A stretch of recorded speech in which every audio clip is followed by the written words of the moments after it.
नमस्कार दोस्तों, स्वागत है आपका इन्फिनिटी नॉलेज में। तो दोस्तों, आज रशिया ने दिखा दिया है कि हथियारों के मामले में कोई भी देश किसी का सगा नहीं होता है। तो दोस्तों, भी हाल ही में ही रशिया की साइड से एक जाल बिछाया गया है और इस जाल में रशिया चाहता है कि भारत को जल्द से जल्द इस जाल में फंसा लिया जाए। तो दोस्तों, हुआ कुछ ऐसा है कि रशिया एक 5th जनरेशन के फाइटर जेट को बनाने में लगा हुआ है और इस फाइटर जेट का नाम है Su-75 चेकमेट। और फिलहाल के टाइम में रूस की साइड से इसका केवल एक प्रोटोटाइप ही बनाया गया है। अभी ये फाइटर जेट पूरी तरीके से तैयार भी नहीं है और रशिया इस कोशिश में लगा हुआ है कि ये फाइटर जेट भारत को दे दिया जाए। लेकिन अब एक्सपर्ट की साइड से कहा गया है कि रूस की साइड से ये भारत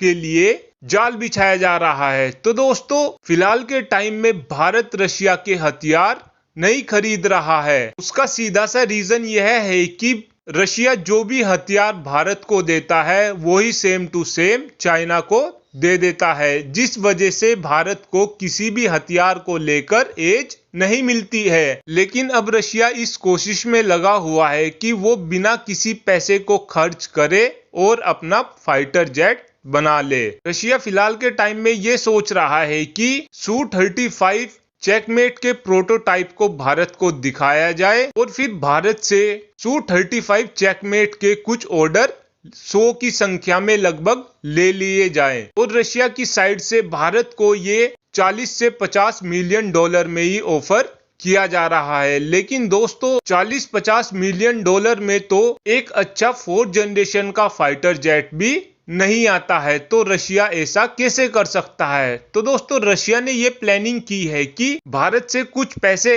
एडवांस में ले लिए जाएं, जिस वजह से वो अपना Su-75 चेकमेट को बनाए। लेकिन भारत के पैसे से रशिया पूरी तरीके से मजे लेना चाहता है। ऐसा इसलिए है दोस्तों, अगर भारत रशिया को कुछ फाइटर जेट का ऑर्डर दे देगा तो रशिया उस पैसे का यूज फाइटर जेट को बनाने के लिए करेगा और भारत को हर तरीके से इसका नुकसान होगा ही होगा। एक तो भारत को ये फाइटर जेट करीब 2027 तक मिलेगा और दूसरा नुकसान भारत को यह होगा कि भारत फिलहाल के टाइम में अपना भी 5.5 जनरेशन का एक फाइटर जेट बना रहा है और इस फाइटर जेट का नाम है एमका। और फिलहाल के टाइम में भारत जोरों शोरों से एमका को बनाने में लगा हुआ है और भारत अगर ये Su-75 चेकमेट को नहीं लेता है तो ना तो फिर ये रशिया का Su-75 बन पाएगा। ऐसा इसलिए है दोस्तों, क्योंकि फिलहाल के टाइम में रशिया की कंडीशन ऐसी नहीं है कि वो एक 5th जनरेशन का फाइटर जेट